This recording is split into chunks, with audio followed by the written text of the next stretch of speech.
Now we are continuing our look at an ancient wonder.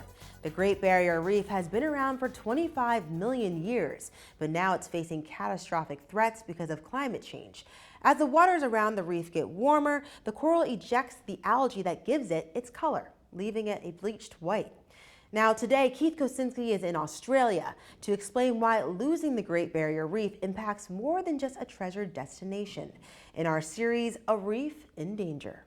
Tourism here in Australia is an important part of the economic engine, providing more than 69,000 jobs, but it's all dependent on the health of the Great Barrier Reef. I'm glad I came to see it now because I know it wouldn't be like it is now in the future. There's a rush to see the Great Barrier Reef before it disappears. There's a lot of worry that if people feel that it's all over, they won't come, and that's the worst thing that could happen. And it isn't all over at all. Steve Edmondson is the owner and operator of Sail Away, an eco-friendly business that takes thousands of people out to see the Great Barrier Reef each year, on most days just with the power of the wind. Like, it's really amazing. I get like that real happy, cringy feeling. Most days at work, it's beautiful out down there, and I think everyone should see it. After seeing what looked like a graveyard of corals near Lizard Island, I can't wait to see healthy coral. The spot that we are going snorkeling today is very alive and very beautiful. Not all spots on the Great Barrier Reef are that lucky. I dive in and find myself in another world. The view reminds me that while at least a third of the northern Great Barrier Reef is dead, there are many parts of the reef that still look like this, or could look like this if the reef is able to rebound. Every year, the reef brings in about $5 billion in tourism. The reef itself is an economic powerhouse for the economy of Australia. According to the Australian Institute, many tourists say they would visit another vacation destination if bleaching worsened.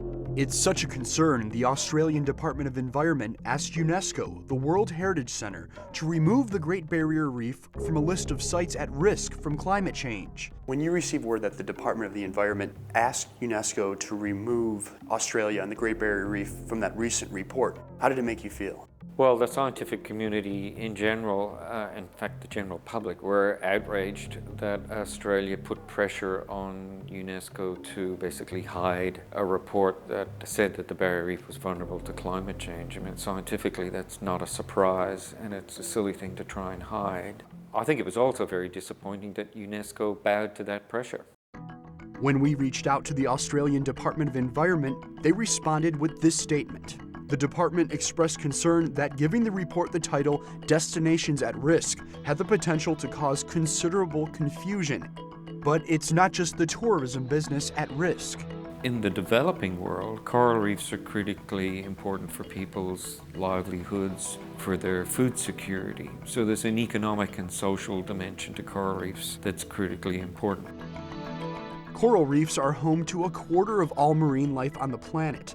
And the Great Barrier Reef includes more than 1,500 different species of fish, many of which people rely on for food. The fish populations have dropped by about half as well. So these reefs used to have a lot more fish and a much greater diversity of fish than they have now. I was disappointed, a bit saddened, to actually see it.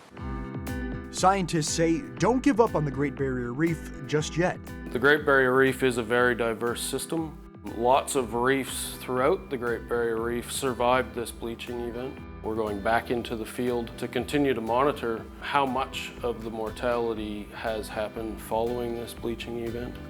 But it's going to take focus and effort from the entire world to save this natural wonder. Keith Kosinski, Channel 1 News. Tomorrow, Keith introduces us to some scientists and teens who are trying to save the Great Barrier Reef.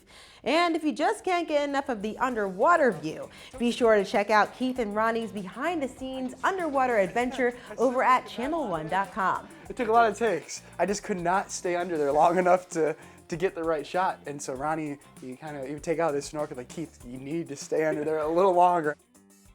Okay, coming up, celebrating 70 years of number 42.